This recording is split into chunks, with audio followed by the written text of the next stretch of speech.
நலம் காக்கும் ஸ்டாலின் 1256 உயர்தர மருத்துவ மையங்கள், 17 சிறப்பு மருத்துவ துறைகள், கட்டணமில்லா மருத்துவ சேவைகள். உங்கள் குடும்பத்தின் நலன் அரசின் பொறுப்பு.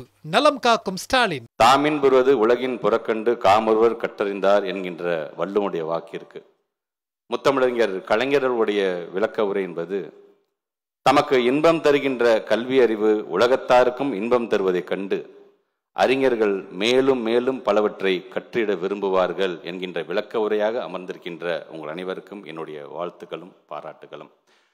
குறிப்பாக இந்தியாவிலே அதிகப்படியான தேர்ச்சியை பெற்று தருகின்ற மாநிலமாக நம்முடைய தமிழகத்தை உயர்த்தி தந்த அனைத்து ஆசிரியர் பெருமக்களை நான் வருக வருக வருக என்று வரவேற்பதிலே நான் மகிழ்ச்சி அடைகின்றேன்.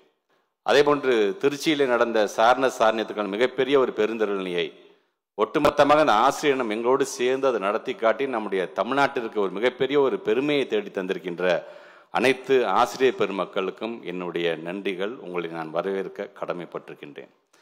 அத்தி பூத்தது போல 10 பேர் 15 பேர் சேர்ந்துட்டு இருந்த உயர்கல்வி நிறுவனங்களை இதுவரைக்கும் ஏறத்தாழ 1878 பேர் சேர்வதற்கு காரணமாக என்னுடைய ஆசிரியர் பெருமக்கள் உங்கள் அனைவரையும் நான் வருக வருக வருக என்று வரவேற்பதிலே நான் மகிழ்ச்சி அடைகின்றேன். தன்னுடைய சொந்த பிள்ளை நல்லா வருங்கிறதை காட்டிலும் வகுப்பறையில் படிக்கக்கூடிய 30-40 பிள்ளைங்க நன்றாக வர வேண்டும் என்று உழைக்கக்கூடிய அந்த எண்ணத்தை கொண்டிருக்கின்ற என்னுடைய ஆசிரியர் பெருமக்கள் உங்கள் அனைவரையும் நான் வருக வருக என்று வரவேற்பதிலே நான் மகிழ்ச்சி அடைகின்றேன். தமிழ்நாட்டு முதலமைச்சருடைய ஆணையை ஏற்று ஏறத்தாழ 234 தொகுதிக்கு நான் சென்று வந்திருக்கின்றேன்.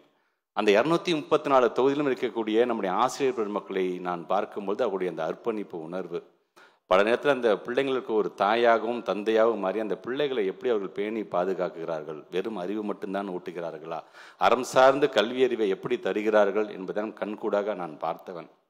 அதனால தான் நான் பல நேரங்களில் சொல்கிறேன், நம்முடைய தமிழ்நாட்டு ஆசிரியர் பெருமக்களுக்கு நிகராக இந்த உலகத்தில் வேறு எங்கேயுமே ஒரு ஆசிரியரை பார்க்க முடியாது. அப்படிப்பட்ட ஒரு பெருமையான ஒரு இனத்தை பெற்றிருப்பவர்கள் நாங்கள் என்று நான் பெருமையை எடுத்து சொல்வேன். ஒரு சமீப காலமாக ஒரு 4 நாட்களாக ஒரு கலக்கம் எல்லார் மத்தியிலும். முத்தமிழர் கலைஞர் அவர்கள் சொல்வார்கள், ஒரு குழந்தைய பிறந்த உடனே அந்த குழந்தைய சீராட்டி பாராட்டி அவ்வளோ மகிழ்ச்சி பொங்க அந்த குழந்தைய கொண்டாடுவாங்களாம் அந்த பெத்த தாய். அப்படிங்கிறது அவ்வளோ மகிழ்ச்சியாக அந்த வளரும் பொழுது. அப்படிப்பட்ட அந்த குழந்தை ஒரு நாள் திடீர்னு காணாமல் போயிடுச்சு அப்படின்னா அவ்வளோ ஒரு பதஷ்டம் வருமா. ஐயோ அந்த குழந்தைய காணுமே, இங்கே தானே விளையாடிட்டு இருந்துச்சு, இப்போ தானே என் கையோடு இருந்துச்சு, இப்போ திடீர்னு காணுமே அப்படின்னு அவ்வளோ ஒரு கலக்கத்துக்கும் ஒரு தயக்கத்துக்கும் அந்த தாய் ஆளாவார்களாம். மீண்டும் தொலைந்து போன அந்த குழந்தையை கிடைக்கும் பொழுது பெத்தம்போது இந்த மகிழ்ச்சியை காட்டிலும் 2 மடங்காக அந்த மகிழ்ச்சி அந்த தாயிடம் இருக்கும் என்று கலைஞர் அவர்கள் சொல்வார்கள். அதுபோன்ற ஒரு 4 நாட்களாக ஏதோ குழந்தைய தொலைச்ச மாதிரி ஒரு தயக்கத்தில் இருக்கக்கூடியவங்க கவலைப்படாதீங்க, இது கலைஞர் ஆட்சி. மீண்டும் அந்த பிள்ளை நம்ம கைக்கு வரக்கூடிய அந்த நிலையை தமிழ்நாட்டுடைய முதலமைச்சரும் மாண்பு துணை முதலமைச்சர் 2 நாட்களாக துணை முதலமைச்சர் இந்த சங்கத்தை கூப்பிட்டு பேசினியா அவர் கேட்கும் பொழுது உங்கள் மீது வைத்திருக்கின்ற அந்த பாசம் அந்த கலைஞரோட பேர பிள்ளைங்கிறது அதை நிரூபித்த ஒரு வண்ணமாகத்தான் நான் பார்க்கின்றேன்.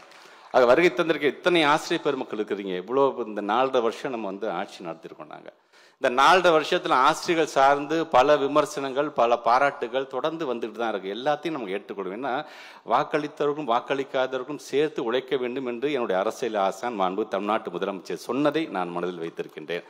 ஆக அந்த விதத்தில் தான் இங்கு ஒரு பள்ளிக்கல்வித்துறை அமைச்சராக வருகின்ற அது வாட்ஸ்அப் செய்தியாக இருந்தாலும் சரி, அது சமூக வலைதளமாக இருந்தாலும் சரி, அதை எங்கள் பாராட்டும் போது எப்படி ரசிக்கணும், அதே போன்று விமர்சனம் செய்யும்போது அவ்வளோ அழகு தமிழில் நீங்கள் எங்களை விமர்சனம் செய்கின்ற அதை பார்க்கும்போது உள்ளபடியே எனக்கு பெருமையாக இருக்கும். அதுவும் கலைஞர் சொன்னது மாதிரி தான், ஒரு சின்ன ஒரு இரும்பு துண்டை போட்டு கோடாலியால் போட்டு அதை அடின்னு அது நீங்கள் அடிக்கும் பொழுது அது உளியால் அதை செதுக்கும் பொழுது அந்த இரும்பு துண்டு அப்படி பார்க்குமா, அது பார்த்து கோவப்படாதான். என்ன நினைக்குமா, என்ன இந்த அடி சம்மட்டி அடி இந்த அடி அடிக்கிறாங்கல்ல, அது காரணம் என்ன தெரியுமா, அவன் என்னை பிடிக்கலன்னு சொல்லிட்டு அடிக்கல, இவன் ஏதாச்சும் ஒரு சக்கரத்திற்கும் தேருக்கும் ஒரு அச்சாணியாக ஆக வேண்டும், கலையாணியாக அவன் ஆக வேண்டும் என்கின்ற விதத்தில் தான் என்னை அவர்கள் செதுக்கி கொண்டிருக்கிறார்கள் என்று கலைஞர் அவர்கள் அவர் இருக்கின்ற விமர்சனத்தை கூட அவர் எப்படி அவர் திருப்பி அடிக்கிறார் பாருங்க. ஸோ அப்படிப்பட்டவர்களால் ஆளாக்கப்பட்டவர்கள் தான் மேடையில் அமர்ந்திருக்கிறோம் நாங்கள் ஒவ்வொருவருமே. ஆக அந்த வகையிலே தான் வருகை தந்திருக்கிற டீச்சர்ஸ் நம்ம பொறுத்த வரைக்கும் நமக்கான இலக்கு நம்முடைய தமிழ்நாட்டு முதலமைச்சர் ஆசைப்பட்டது ஒட்டுமொத்த இந்தியாவிலே பார்த்தீங்கன்னா இன்றைக்கு கல்வியில் சிறந்ததாக இருக்கக்கூடியவர்கள் நாமத்தான் நம்ம இருந்துக்கணும். நம்மளை பார்த்து நீங்க கர்நாடகாவும் இன்னைக்கு ஸ்டேட் எஜுகேஷன் பாலிசி நேற்று ரிலீஸ் பண்ணிட்டாங்க. ஸோ ஆல்மோஸ்ட் தமிழ்நாட்டு முதலமைச்சர் எடுக்கக்கூடிய முன்னெடுப்புகள் எல்லாம் பார்த்தீங்கன்னா அடுத்த கவர்மெண்ட், நான் தான் சொல்றேன், தமிழ்நாட்டில் இருக்கின்ற என் பிள்ளைங்க மட்டும் என் பிள்ளைங்க இல்லை, தமிழ்நாட்டில் இருக்கிற என் ஆசிரியர்கள் மட்டும் என் ஆசிரியர் இல்லை, யூபியில் இருக்கிற ஆசிரியர் என் ஆசிரியர் தான், பீகாரில் இருக்கிற மாணவர்கள் என்னுடைய மாணவ செல்வங்கள் தான், அனைவரையும் அறிவு சார்ந்த ஒரு நாடை உருவாக்க வேண்டும் என்று ஆசைப்படக்கூடியவர்கள் தான் நம் அனைவருமே. ஆக அந்த விதத்தில் இன்றைக்கு ஒரு உழைப்பாளியுடைய கையால் இந்த வருகை தந்திருக்க நீங்கள்லாம் விருது பெற இருக்கிறீர்கள். விருது பெறும் பொழுது தனிப்பட்ட ஆசிரியர் எனக்கான விருதாக இதை நீங்கள் கருதாமல் ஒட்டுமொத்தமாக இந்த சமுதாயத்தை உயர்த்தக்கூடிய ஒரு ஏணிக்கு இந்த விருதை வழங்கியிருக்கிறார்கள் என்ற எண்ணத்தோடு தொடர்ந்து நீங்கள் பணியாற்றிடுங்கள். உங்களுக்கு எதுவாக இருந்தாலும் உற்ற தோழனாக நம்முடைய மாண்பு தமிழ்நாட்டுடைய முதலமைச்சர் இருக்கிறார், அவருக்கு துணையாக நம்முடைய துணை முதலமைச்சர் இருக்கிறார். அடுத்த கட்டமாக உங்கள் வீட்டு பிள்ளையாக இந்த அன்பில் மகேஷ் பொய்யாமொழி என்றும் உங்களில் ஒருவனாக இருப்பேன் என்பதை மட்டும் இந்த நேரத்தில் நான் எடுத்து சொல்லி வருகை தந்திருக்கின்ற ஆசிரியர் பெருமக்கள் உங்கள் அனைவருக்கும் என்னுடைய வாழ்த்துக்கள், பாராட்டுகள்.